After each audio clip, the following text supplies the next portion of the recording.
Hello students, hope all of you are well. So today we will discuss with our next topic after mapping, that is the relation. And now we will learn here a specific type of relation, that is an equivalence relation. So let us start with our topic. So before we start, we have to know about the definition of a relation. So what is a relation? In our set theory, I have told you that one set property we have to remember and that we have to apply in case for the relation, that is nothing but the Cartesian product. तो अगर हमारे पास A और B दोनों non empty sets है तो Cartesian product होता है A cross B. तो रिलेशन क्या होता है? रिलेशन के लिए हम लोगों को मिनिमम 2 सेट्स चाहिए. यहाँ पे हम लोग जो हमारे सिलेबस पे जो भी रिलेशन है वो भी बाइनरी रिलेशन है. बाइनरी का मतलब 2 सेट्स का सबसेट होगा, ठीक है. तो यहाँ पे रिलेशन का मतलब यह होता है कि R be a relation which is nothing but a subset of the set A cross B. A cross B Cartesian product लेंगे और उसका कुछ भी सबसेट अगर हम लोग चूज करते हैं तो वो एक रिलेशन होता है ए और बी के बीच में. तो रिलेशन को हम लोग ऐसे लिख सकते हैं, R equals to the collection of a comma b, ordered pair a comma b, where A is coming from capital A, B is coming from capital B. So if the ordered pair element AB belongs to row, then we can say that A and B are related by the relation R. And if they does not belongs to row, then it will be not related. अगर A B related है तो हम लोग उसको A R B से denote करते हैं. अगर A B related नहीं है तो A R बार B से हम लोग उसको डिनोट करते हैं, ठीक है. तो एक एग्जाम्पल से हम लोग यहाँ पे रिलेशन को ढूंढा है. समझ लो A है हमारा ए बी सी और B है हमारा 1 2 3. So we know that how to find out the Cartesian product, that is A cross B. Now we are taking R1 a set A1 B1 and C1. These three elements are taking from A cross B. So obviously R1 is a subset of this set. So R1 is nothing but a relation. Also you have to remember that every Cartesian product is itself a relation because every set is a subset of itself. So A cross B is itself a relation. Clear? Now after that we will learn about the domain and range of relation. Small 2 definitions we have to remember. The elements which are belongs to the set capital R, the first element is nothing but collection of the first element is nothing but the domain of the relation. And the collection of the second element for which A B belongs to R, then those collections is nothing but the range of relation. तो अगर हमारे पास दोनों set है A and B, capital A capital B, और उसमें से कुछ elements R के अंदर है, A क्रॉस B का कुछ एलिमेंट्स R के अंदर है, तो फर्स्ट जो एलिमेंट्स रहेगा R के अंदर वो होगा R का डोमेन, और सेकेंड जो एलिमेंट R के अंदर रहेगा वो होगा कोडोमेन ऑर्डर पेयर के अंदर, ठीक है ना. तो एक प्रॉब्लम हम लोग यहाँ पे समझ लेते हैं. से find the domain and range of the relation R equals to a b belongs to natural number cross natural number 2a plus b equal to 51. ठीक है, तो रिलेशन किसके ऊपर डिफाइंड हुआ है? नेचुरल नंबर के ऊपर डिफाइंड हुआ है. यहाँ पे दोनों सेट सेम है, natural number two natural number, ठीक है. तो 2a plus B equals to 51, तो b को हम लोग लिख सकते हैं 51 minus 2a. Now the collection of A will form the domain of the relation and collection of B will form the range of the relation. Now you substitute A equal to 1 to up to maximum 25, because up to putting A equals to 1 up to 25 you will get an integer, positive integer value of B. Otherwise you will not get positive integer value, it will be negative integer.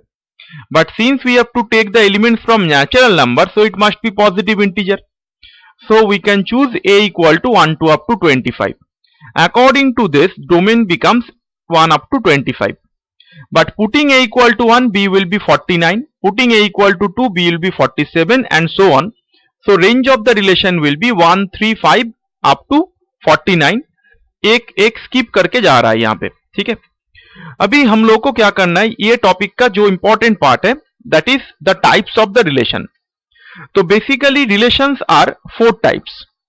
One is reflexive, symmetric, antisymmetric and transitive. So let us discuss all those relations very clearly. तो reflexive relation क्या होता है? तो पहला बात मैं तुम लोगों को यह कहना चाहता हूं कि अगर हम लोग रिफ्लेक्सिव, सिमेट्रिक, एंटीसिमेट्रिक, ट्रांजिटिव के बारे में सोच रहे हैं तो इसका मतलब यह होगा all those relations must be defined on a single set, that is capital A. So for those type of relation, the relations will be subset of A cross A. Clear? Because for relation we need minimum two sets. So whenever I am saying that A R is relation defined on a set capital A, you remember that it will be a subset of A cross A. तो reflexive relation क्या होता है? देखो बहुत ही आसान है, ये सब तुमने शायद HS में किया हुआ है, तो फिर से एक रिकॉल कर लेते हैं, यहां से प्रॉब्लम आता है एग्जाम पे. So what is a reflexive relation? We have defined relation R on a set capital A which is non-empty set. Then it is said to be a reflexive relation if for each and every A belongs to capital A comma A belongs to R. ये बात मेरा ध्यान से सुन लो कि for each and every A belongs to R, A R A must be hold. That is, reflexive relation is a one kind of relation which will be satisfied by each and every element of the set. एकमात्र ये एक relation है जिसके लिए सभी element का आना जरूरी है. बाकी सब रिलेशन सम एलिमेंट्स के लिए होता है, लेकिन reflexive relation is coming for all elements of capital A. और what type of relation? The element should be related with itself. 1 would be related with 1, 2 will be related with 2, -1 will be related with -1, like this. Clear? Now the next definition is the symmetric relation. Symmetric relation के लिए definition same ही है, कुछ change होगा. क्या change होगा? R एक relation है A set के ऊपर, इसको हम लोग सिमेट्रिक कहेंगे. अगर हम लोग देखते हैं कि R रिलेशन के अंदर अगर AB एलिमेंट है तो BA एलिमेंट भी होना चाहिए. अगर ये सेटिस्फाई कर रहा है तो हम लोग कहेंगे कि ये रिलेशन क्या हो रहा है? सिमेट्रिक हो रहा है. इसका मतलब यह है if A R B holds then it will imply B R A holds. समझ लो ऐसे 1 2 रिलेशन के अंदर है, 1 and 2 आर रिलेटेड. तो अगर रिलेशन को सिमेट्रिक होना है तो 2 और 1 को भी रिलेटेड होना चाहिए. तो it means the set must contain 1 2 and 2 1. But if 1 2 is not present, then we will no need to find out for 2 1. No need to search. ठीक है, तो इसीलिए मैंने ये कहा है कि ये फॉर सम एलिमेंट्स के लिए होता है, सभी एलिमेंट के लिए नहीं होता है. ठीक है, अगर ए बी है तो बी ए होना ही चाहिए. किसके लिए? रिलेशन के लिए. अगर ए बी नहीं है तो बी ए को ढूंढने की कोई जरूरत ही नहीं है. Clear? Next we go to the antisymmetric relation. तो नाम से हम लोग को पता चल रहा है कि ये सिमेट्रिक का उल्टा है, दैट इज द एंटीसिमेट्रिक. तो एंटीसिमेट्रिक क्या होता है? देखो अगर R एक रिलेशन है, बाइनरी रिलेशन है A सेट के ऊपर, then it will be an antisymmetric relation if we can see that AB belongs to R and BA belongs to R together imply A equal to B. समझ लो A B से relate है, B भी A से relate हो रहा है, तो इसको अगर कंबाइन करते हैं तो हमारे पास एक ही ऑप्शन रहता है, A और B दोनों इक्वल. अगर ऐसा टाइप ऑफ कोई रिलेशन आएगा तो हम लोग उसको कहेंगे ये क्या है? एंटीसिमेट्रिक रिलेशन है.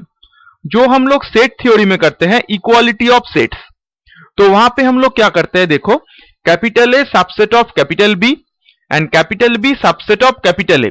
This to imply what? A and B sets are equal. So the subset relation is nothing but an antisymmetric relation. Gradually we will learn about the antisymmetric relations. Clear? One thing you have to remember, when a relation is symmetric it cannot be antisymmetric and vice versa. Next relation is our transitive relation. तो transitive के लिए क्या होना है? Transitive के लिए तीनों element चाहिए. A B C belongs to capital A. और रिलेशन कैसा होगा? अगर A B रिलेशन के अंदर है एंड B C रिलेशन के अंदर है तो ये दोनों कंबाइन करके हम लोग AC भी रिलेशन के अंदर लाएंगे, तो रिलेशन क्या हो जाएगा? ट्रांजिटिव हो जाएगा.